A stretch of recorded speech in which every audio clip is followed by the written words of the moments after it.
Welcome to She Persisted. I'm your host, Sadie Sutton, a 19-year-old from the Bay Area studying psychology at the University of Pennsylvania. She Persisted is the teen mental health podcast made for teenagers by a teen. In each episode, I'll bring you authentic, accessible, and relatable conversations about every aspect of mental wellness. You can expect evidence-based teen-approved resources, coping skills, including lots of DBT, insights, and education in each piece of content you consume. She Persisted offers you a safe space to feel validated and understood in your struggle, while encouraging you to take ownership of your journey and build your life worth living. So let's dive in. This week on She Persisted. No matter how educated someone is, no matter if they're like a CEO of a company or like a big chef or whatever it is, they have as much training about what to do with their big, bad, negative emotions as a 5-year-old. We've never received training. And so what do we do when we feel bad? Most people engage in some kind of self-soothing behavior that's usually destructive. I don't care if you're addicted to work or you're addicted to alcohol. I don't care if you're doom scrolling, smoking weed, over-exercising. It can look really saintly, like I volunteer 100 hours a week. All of those things are just ways that we're trying to cope with our negative emotions. Hello, you guys. Welcome back to She Persisted. If this is your first episode, get excited. This is a good one. We have Dr. Emma Seppälä on the podcast today. Such an incredible conversation. I learned so much. It was so inspiring. I know you guys are going to learn so much as well. Emma is a best-selling author, a Yale lecturer, the faculty director of the Yale School of Management's Women's Leadership Program, the science director for Stanford's Center for Compassion and Altruism Research and Education, and an international keynote speaker. She is a psychologist and research scientist by training, and she is an expert in the science of happiness, emotional intelligence, and social connection. So this episode completely reflects that. We talked about so many incredible things, including how we define happiness around the world, and how we as different cultures interpret successes and challenges, and how the way we do that impacts how happy we are. We talked about sovereignty in psychology and why that is so important to establish. We talked about why you don't have enough freedom in your life and how you can change that, how emotional intelligence can impact your sense of freedom, the science of happiness. We talked about the 2 types of happiness and which is better in the long term, how to boost your happiness according to psychology, advice for students on improving your day-to-day quality of life, the culture of success in the United States and how that impacts our overall sense of well-being, why it's so important to be a good friend to yourself and how you can actually do that, and then tips for when you're struggling to implement these changes in your life, but you do want to move in the right direction. So this is just such an incredible episode. I really hope you guys enjoy this. I know I did. If you like it, leave a review, share with a friend or family member, post on social media, all the things. It really helps the podcast. And as always, I gotta remind you guys, we do a little Starbucks gift card giveaway every month. So if you leave a review and send me a screenshot, you are entered to win a gift card. The instructions are in the show notes, but if you want to be the April winner, make sure to enter and DM me. So with that, let's dive into the episode. Well, thank you so much for joining me today on She Persisted. I am so excited to have you on the show and so glad that you've reached out. And I just can't wait to dive into this conversation. So thank you for joining me. Thank you for having me. Of course. So I would love to talk a little bit about your background. I'd love to give listeners additional context with why you got into this field, how you became a Yale professor, how you chose psychology and landed in the mental health space. So can you give a little bit of a background and context there? Yeah, so I grew up in Paris, France, which sounds really glamorous, but the philosophy on the streets is really negative there. So you're growing up always feeling like things are going to hell in a handbasket, you're never good enough, it's highly critical. And when I moved to the US for college, I went to Yale as an undergraduate, and I saw, wow, people are more positive here, which felt really good, and that felt like something I was preferring.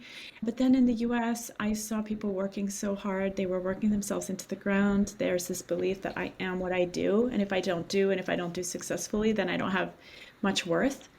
And so it was really interesting to observe that, which was different from what I'd learned in France. And I was like, wow, this is also, problematic. And then I lived in China after college for a couple of years.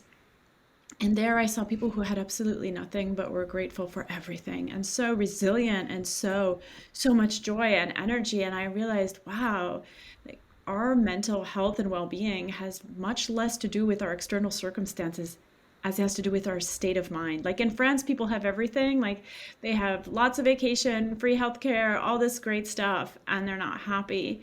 In the US, they just feel like if they're not constantly achieving, they're not happy. And then in China, when I lived there, at least I just saw, wow, they're just so grateful for, the people that I was surrounded with.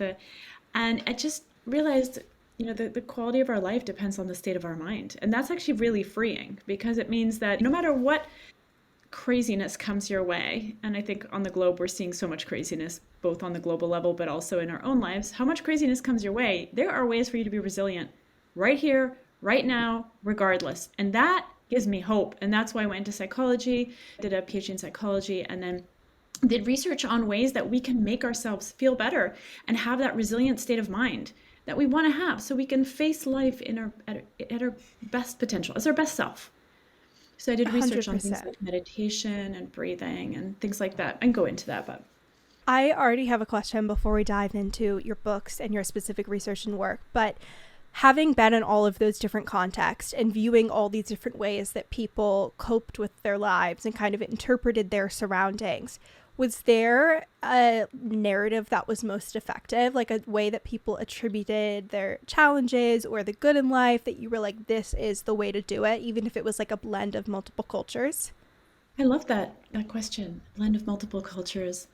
I would say that in France, you learn savoring. There is a sense of deeply appreciating the joys of life, right? Whether it's good food or good company, social connection. Like here, if you meet someone for coffee, it's like, all right, I got 45 minutes, let's go, right? Yes. But in France, as a teenager, I mean, and in general, you sit at a cafe for 3-4 hours. There's no sense of time. It's just right here, right now, and prioritizing being together. That's what life's all about. So those are kind of what I learned in France. And also in France, you learn this joy and beauty. There's this real appreciation for beauty. You could think of things like fashion, but even like you go in a pastry shop, everything is gorgeous. And there's such an appreciation even in the literature and the books and so forth. So that savoring, I would say, in France, right? And then in the US, what I appreciated is that people don't really have a lot of time for complaints and focusing on the negative and so forth. The way that it was in France. In France, it's like that's how you bond with people. Geez, the weather's terrible, isn't it? Yes, it's terrible. That's how you bond. And in the US, it's just not what we do. And I appreciate that more perspective on, people smiling at each other. Like if you smile at a stranger in France, you're considered like there's something a little wrong with you. Like you must be crazy. Sure. Right? We're here like exchanging a positive word, a word of upliftment with another person. It's normal. It's appreciated, and it's those micro moments of joy you get throughout the day, and I really appreciate that. And then, like I said, in China, and also I saw this in India when I spent some time in India, I learned gratitude from people who have nothing and are grateful for everything, as opposed to all those people here and in Europe who have everything but are grateful for nothing. Who's really rich? Who's really poor? Gratitude is a lifeboat. It's what carries you through. And I see that when I was in India and China and saw how people lived and how much they suffered and how difficult their life was, but how because of gratitude, they were so powerful, so strong, so sovereign. 100%. Well, to start with your book, you talk a lot about the idea of freedom. And I think it relates to a lot of what you mentioned there with those different, like, I don't know if attributional styles would be the right way to put it, but like the way that we explain our surroundings, the way we interact with our surroundings. So just to give people like an overview, a bird's eye view of why freedom is important and even how you define that, because I think that's also something that people get confused with, but giving us like the overall perspective of why freedom is important with regard to our mental health and well-being, and then we'll get into all the details on what happens when don't have a sense of freedom and how we can build that sense of freedom. But to start with how you explain that from a research perspective and why that's so important. Yeah, so this is my new book. It's called Sovereign. I explore this idea of sovereignty, and in psychology we talk about mental health and we talk about flourishing. But sovereignty is something else entirely. Sovereignty is the ability to have a really deep awareness of the ways in which we stand in the way of our own ability to show up at our full potential. So Every one of us wants to show up where our gifts and talents and strengths are uninhibited, where we're able to really show up as a gift for the planet, but also not feeling inhibited, not feeling fearful, not feeling like we don't belong, like we're not okay, like we're not good enough. Those are all ways in which we squash ourselves, in which we put ourselves in boxes where we don't feel like we fit and where we feel stifled and eventually anxious and depressed, right? So sovereignty is the ability to be aware of where and how do I tap into belief systems, habits, behaviors, addictions that are standing in the way of me showing up at my fullest potential. So having that awareness and then dismantling those things so we can show up and live the life we want. 70% of people on their deathbed regret not living the life they wanted. So that let's not be those people, right? And it starts with awareness. And I go through a number of things. For example, one of the basic things is 80% of people walk around and feel like they're not good enough with respect to almost every aspect of their life. That is so heartbreaking when you think about it. And where did that come from? That's not healthy. That's not useful at all. Imposter syndrome, why does everyone feel it, right? And when I ask audiences how many people are self-critical, 80% of people raise their hand. And when you look at self-criticism, it's self-loathing. Psychologically, it's self-loathing. Can you imagine how heartbreaking? And, one example to just make it really clear for people is, whenever I ask people, okay, what did you say to yourself last time you made a big mistake or had an embarrassing moment? People usually say things like, you're such an idiot, you're such a failure, like those kinds of words. Heartbreaking when you think about it. But then whenever I ask, okay, so what would you say to your best friend who made the exact same mistake? They'll say words like, you've got this, everyone makes mistakes, it's no big deal. And what's the difference? Why are we that kind with our best friend and not that kind with ourselves? It doesn't make any sense, because what's the difference between you and your best friend? There's no difference except that you live in different bodies. So that's just one example of the things that I'm trying to raise people's awareness about in the book so they can question. You can't have sovereignty, you can't have freedom until you question the stuff that's going on that's not working for you. And in particular, that's a foundational one. You mentioned awareness and questioning the things that aren't working for you. I would love to get your perspective on what that looks like from a belief system perspective, from a thought perspective. You mentioned that self-esteem and self-criticism and self-loathing are really tied up in that. But to get really detailed, what do people need to be aware of when it comes to having a lack of freedom, and what areas of life that shows up in addition to self-esteem and self-criticism? Because I'm sure it shows up in our relationships and our larger goals and all those kinds of things as well. Oh my gosh, absolutely. So let's look at our emotions, for example, right? So what have we learned to do with our big, bad, negative emotions in general? And I've asked this question to people from all over the world. The answer is usually to suppress them. Like, suck it up, buttercup, bottle them up, right? And yet, when you look at the research, and I was in a research lab where we studied this, the impact is that the emotion gets stronger. So you bottle up your anger is going to get stronger. No wonder it's going to come out, in an inappropriately explosive way at some point. Or it's going to implode with stomach aches and migraines and things like that. And no matter how educated someone is, no matter if they're like a CEO of a company or like a big chef or whatever it is, they have as much training about what to do with their big, bad, negative emotions as a 5-year-old. We've never received training. And so what do we do when we feel bad? Most people engage in some kind of self-soothing behavior that's usually destructive. I don't care if you're addicted to work or you're addicted to alcohol. I don't care if you're, doom scrolling, smoking weed, over-exercising. It can look really saintly, like I volunteer 100 hours a week. All of those things are just ways that we're trying to cope with our negative emotions because we've never learned it, but we get tied up in these addictive behaviors that are often destructive at the end of it. That's one example of how we have no freedom because we don't know how to handle our emotions. And what the research shows is that if you want to really heal your emotions, you have to feel them.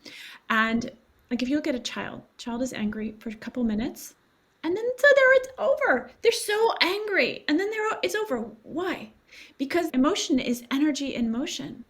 So if you let that energy move through your system by experiencing it, you let it express itself fully and leave. Now, it doesn't mean that you want to have a tantrum in front of people. No. But the ability to feel pain, to feel the pain of the emotion, allows it to be released. Just like a baby, when you're having a baby through labor, it's very, very painful. But as you go through it, it ends with delivery. It's like that.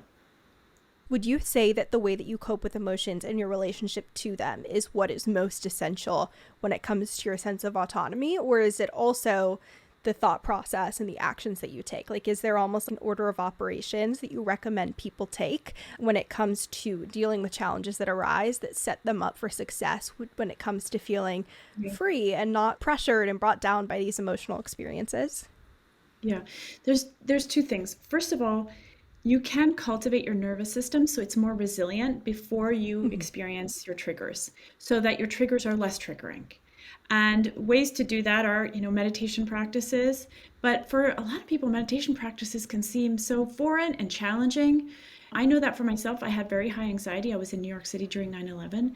And after that, I was trying to meditate, but who was meditating? I just feeling my anxiety, and it was awful, right? Yeah. So, and then that's where I recommend breathing practices. And this is something that we research with veterans with trauma, for whom also closing your eyes and meditating was not an option, because it was too anxiety provoking.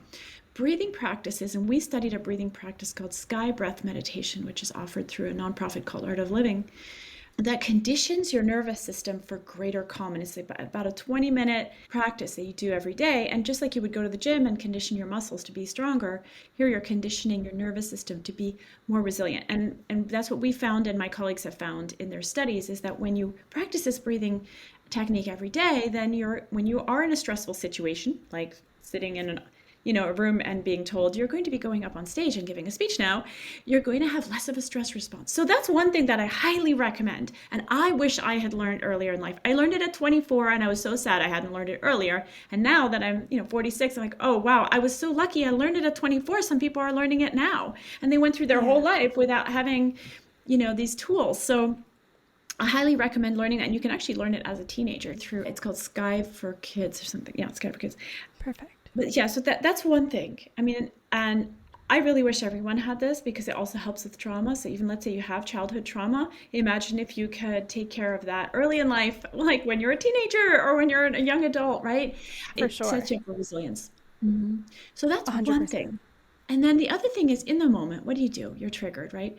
Well, ideally, we'll have done one of these practices. So when the trigger shows up, it's not just you and the trigger and you're just reacting, but there's a part of you that's like, whoa, I'm in this situation. I'm seeing my ex, or like I'm in a situation where I have to speak in public, and this is really nerve-wracking. What do I do right now? Well, a couple of things. One is just taking some simple breaths in the moment where you're extending your exhales, making them longer. When you make your exhale longer than your inhale, you're slowing your heart rate. So if just doing that, let's say you're sitting and you're about to have this trigger happen to you, and you just do that for a few minutes, that's really helpful. But also just allowing yourself to experience the emotion rather than trying to block it, push it away, and just noticing it and really letting yourself feel it is really the way to let the emotion move, right? And we can talk about it specifically, like if you were to go up, for a lot of people, public speaking is a big fear. And, one way to really deal with it is also to think about it in a different way. The way that I do, and I used to be so shy in college that I would get lower grades in my seminars because that was part of the requirements to participate. But now I public speak for a living. But what I've noticed is when I change the framework where I look at it as, oh, I want this to be an offering. I want everyone in the audience to get something from what I have to say. And I'm changing the lens. It's not on me. Oh my gosh, what if I look stupid? What if this? What if that? What if I trip off the stage and fall on my nose, right? But more of a sense of let my words be helpful to people. That change of frame from the attention to you to the others makes a huge difference. I would love to shift gears and talk about the science of happiness, because you've done a lot of work in the space, and you're mentioning these pillars and practices that very much tie into living a life where you're flourishing or have a high sense of well-being. And like you mentioned, having that sense of autonomy and freedom is really important and a huge pillar of that. But for people that aren't familiar with positive psychology or the science of well-being or the science of happiness, however you want to put it, because there's so many different ways that people try to explain it, can you give us just like an overview and a TLDR of what the science of happiness is, how we study it, and like the biggest findings that have kind of come of that work? Yeah. So there's two kinds of happiness. There's hedonic happiness and eudaimonic happiness. So what's the difference? Hedonic happiness you can think of as sex, drugs, and rock and roll, like all the pleasures of the senses, food, any kind of tactile pleasure, sensory pleasure, but also money, fame, popularity, follows on social media, whatever it is that gives you this like high, and it's focused on the self. It's like giving your own self a high, right? It's all about you. And then there's the eudaimonic happiness, which is a type of happiness that comes from doing something for others, or that has something to do with a greater purpose beyond yourself. It could be doing service, acts of kindness, compassion, and connection with the natural world, connection with, if you're religious or spiritual, with sort of the spiritual aspects of life. And that is a form of happiness that research shows doesn't just give you this short high followed by a dip, right? It leads to this continuous levels of fulfillment. And so it's really interesting because if you look at our world, it's constantly encouraging us to get those dopamine highs from the hedonic pleasures, right? Buy this, look like this, eat this, consume this, watch this, all these things that are giving you these highs, but then you're constantly left craving for more, as opposed to the eudaimonic forms of happiness. For example, helping someone in the morning, you run and feel good all day. And when you engage in those kinds of acts of compassion your whole life long, it leads to higher and lasting levels of fulfillment, which I think is even more powerful than happiness. So should you only do one or the other? No. Life is meant to be enjoyed, right? But be aware that you're not going to get the long-lasting fulfillment from the hedonic pleasures. It's just going to be short little bursts of fun. But that can also leave you craving for more and hooked. And that's where you want to have awareness. And being sovereign means, okay, I can see how I'm getting hooked here and I'm getting out of here, because the more hooked I am, the more bound I am, the less sovereign I am, the less freedom I have. For sure. 100%. You mentioned a lot of different practices that people can do in the happiness track, where you talk about ways that we can increase our well-being and be more happy. Can you mention a couple of those that listeners can implement, and kind of what the data shows when it comes to implementing those, how they impact our mental health, whether it's just well-being, our sense of autonomy, depression, anxiety, all of those things? Yeah. So I talked a little bit about breathing already. I talked about meditation. I'll talk a little bit more about meditation. So meditation, when I was in college, was seen as this sort of weird thing. I was one of 3 people on campus who meditated, and it was just considered very bizarre. Now, because of research, it's become much more mainstream, and it is so key to emotional well-being. People who practice meditation regularly have higher levels of happiness, positive emotion. They have a greater ability to regulate their emotions, and therefore less stress and better health, less inflammation, better immunity, and the list goes on. It's really worth doing. And what I always recommend is do it for 40 days. And don't judge it until you're done. Just see how you feel during those 40 days. And I would recommend just using an app. Like I use an app called Sattva, S-A-T-T-V-A, which I love. There's meditations of different lengths. I use that app 2 or 3 times a day. It's so easy. I just press play and here we go. It's guided and it's really amazing, the impact. And so I always recommend, there's the difference between a skeptical scientist and a cynical one. A cynical scientist thinks, oh, that's never going to work, so they don't do the experiment. But a skeptical scientist thinks, that's never going to work, but I'll do the experiment. And so that's what I recommend. I recommend being a skeptical scientist when approaching these kind of practices for your well-being. I've been meditating for 20 plus years, and I would never even consider not doing that. And now with my 9-year-old and 6-year-old, I'm teaching them so that they have those tools early in life, because they're the key to having that inner strength and awareness of what's going on, but also knowledge of who you are and how you want to show up. Because there's so much noise in the world. We're taking so much information, over 60,000 gigabytes of information every day across all of our media. How are we even supposed to know who we are, what our original thoughts are, what our innovative, creative thoughts are, what we even want, with the world telling us so many things about what we should be doing and what we should be wanting and what we should be thinking? So meditation is really key, especially right now when we're taking in so much information. 100%. I want to ask you about your advice from the perspective of students, because you're at Yale, I'm a student at Penn. These are two universities where people are really stressed. They get burnt out, they're overwhelmed. Especially, I can't speak for Yale because I don't know the data, but there's really high rates of depression at Penn.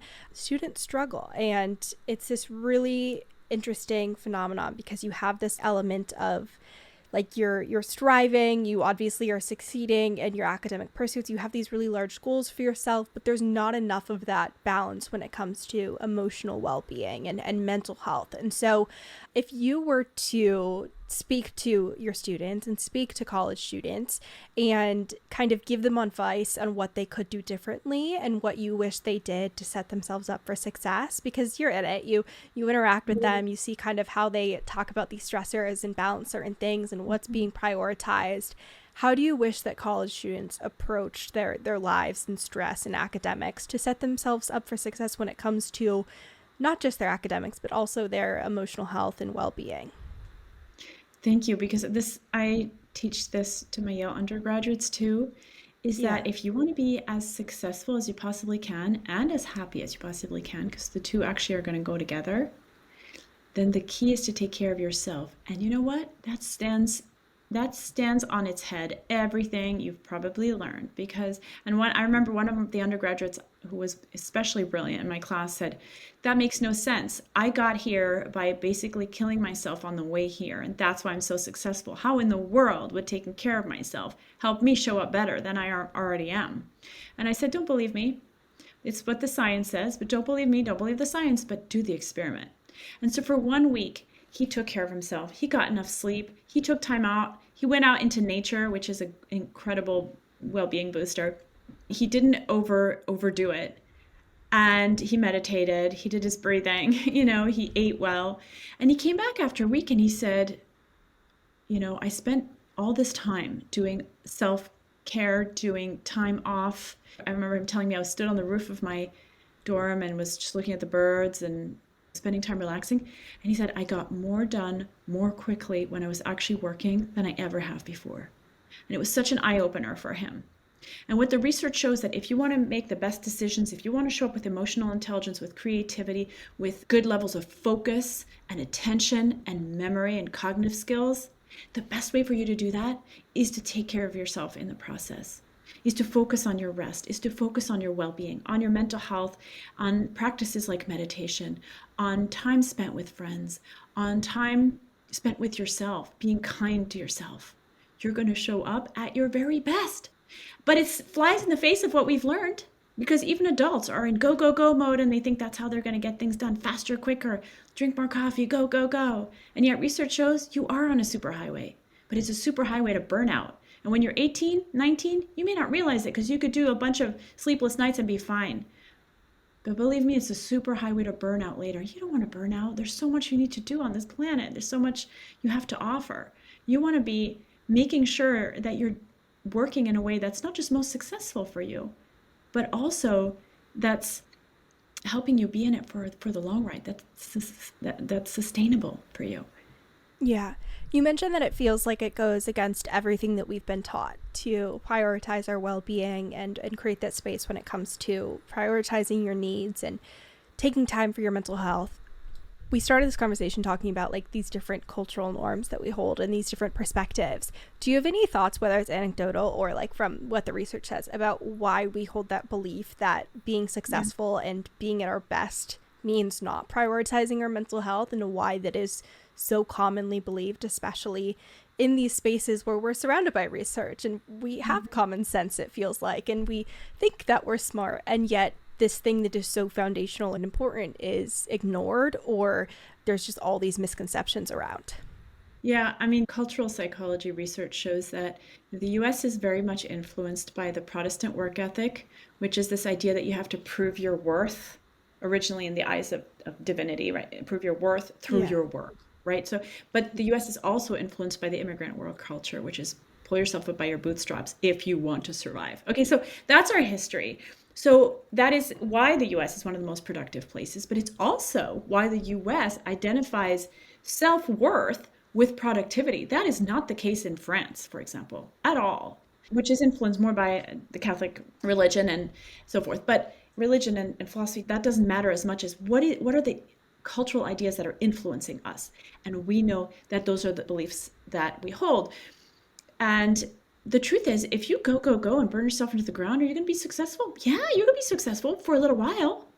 For a little while. Are you going to be happy? No, probably not. Are you going to be successful over the long run? Nope, probably not. Unless you have some kind of iron health genes. But even then, you're not going to be happy.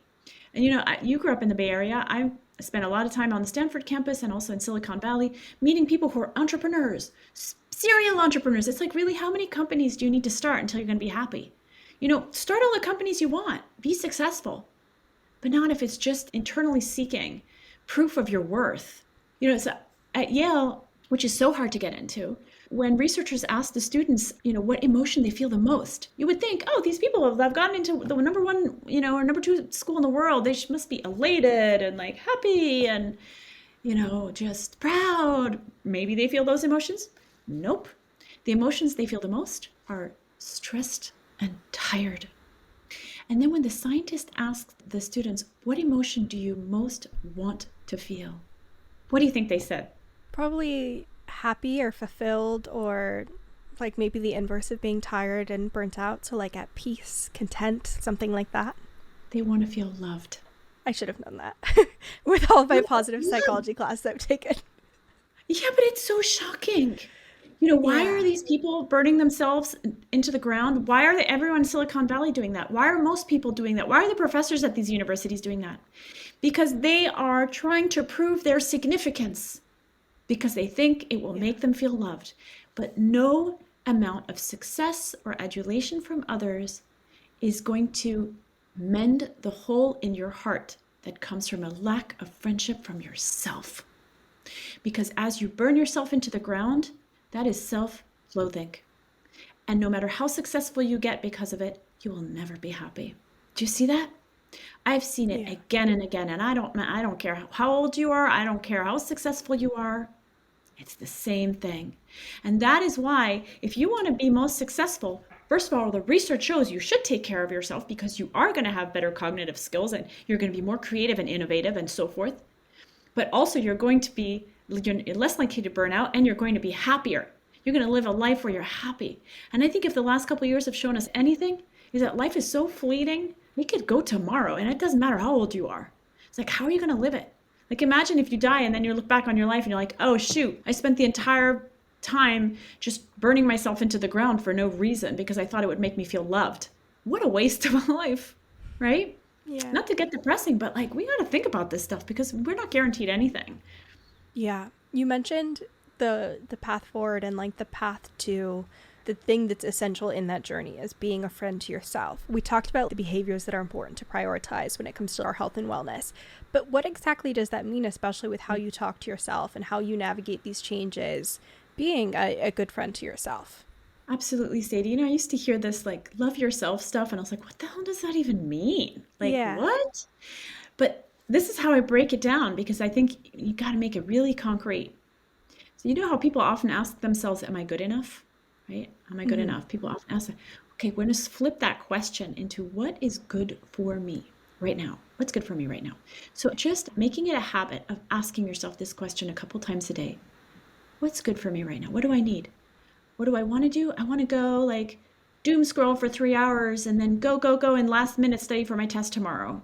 Okay, that's what you want to do. So what's good for me? What's good for me is probably take a nap and then study for a couple hours, then get a good night's sleep, right? It's a completely different approach to things.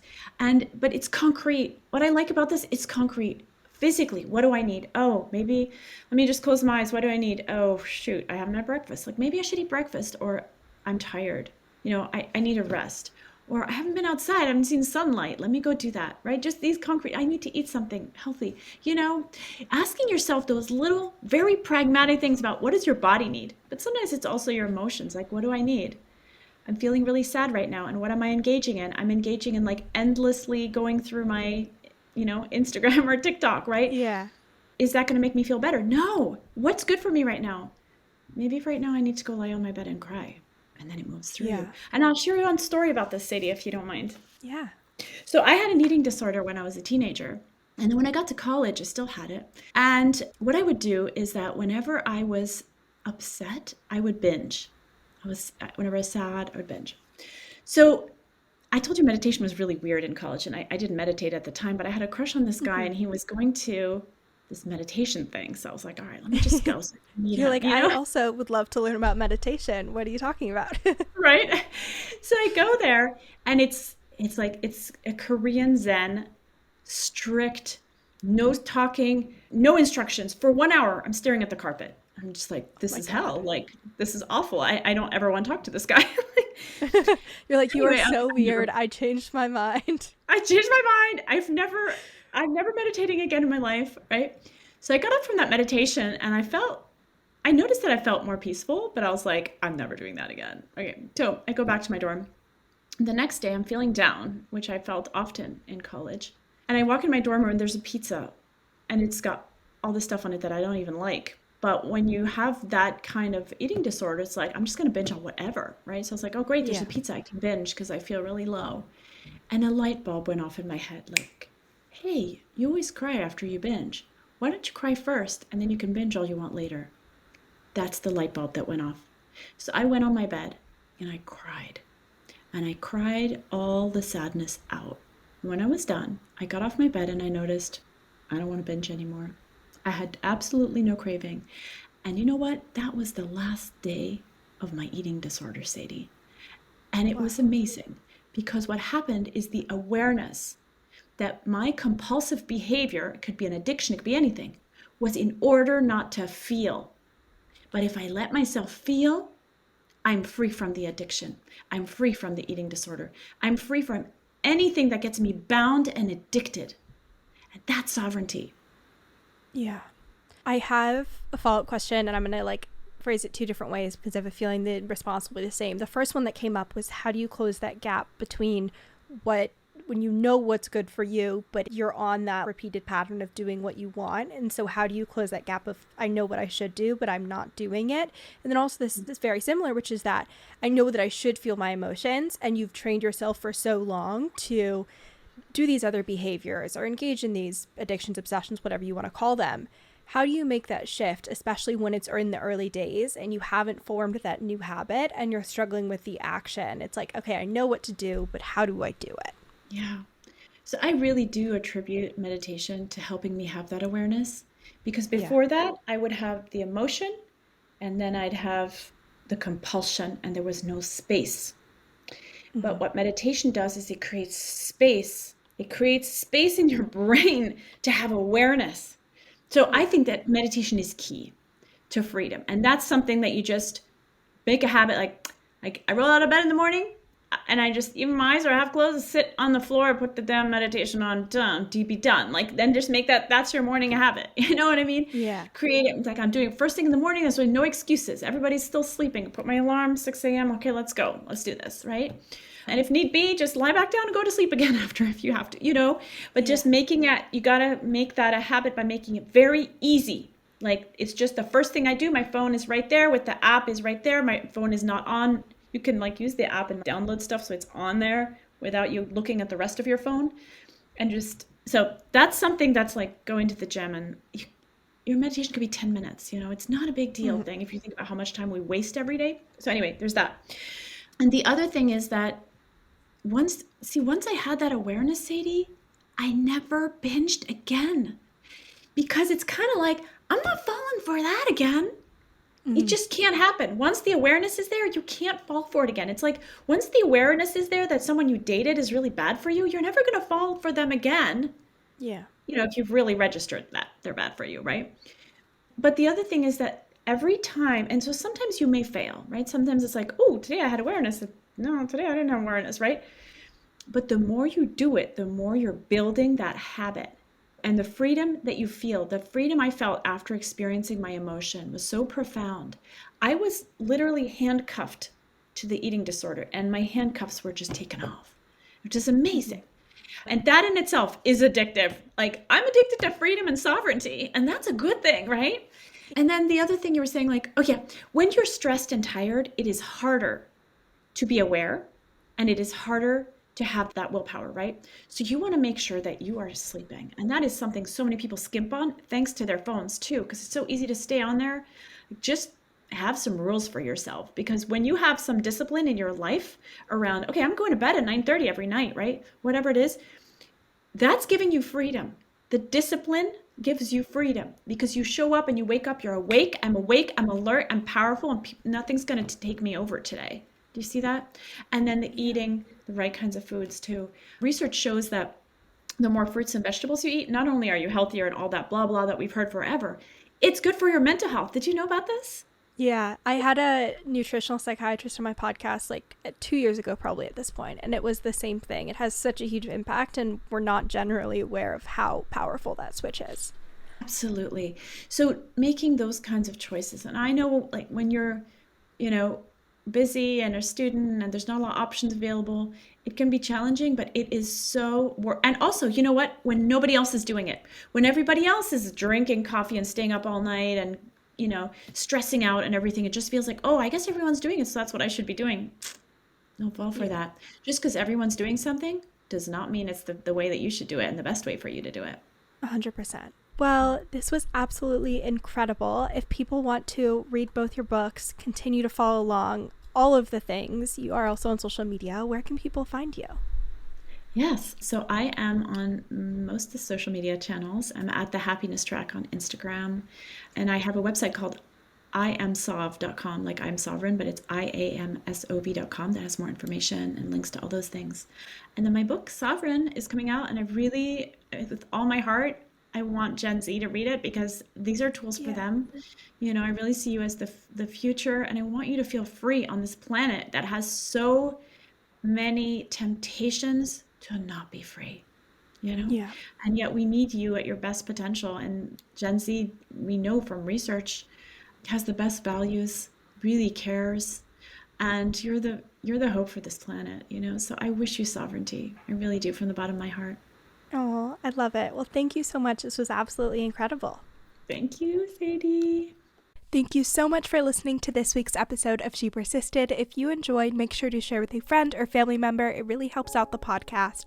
And if you haven't already, leave a review on Apple Podcasts or Spotify. You can also make sure to follow along at She Persisted Podcast on both Instagram and TikTok, and check out all the bonus resources, content, and information on my website, shepersistedpodcast.com. Thanks for supporting, keep persisting, and I'll see you next week.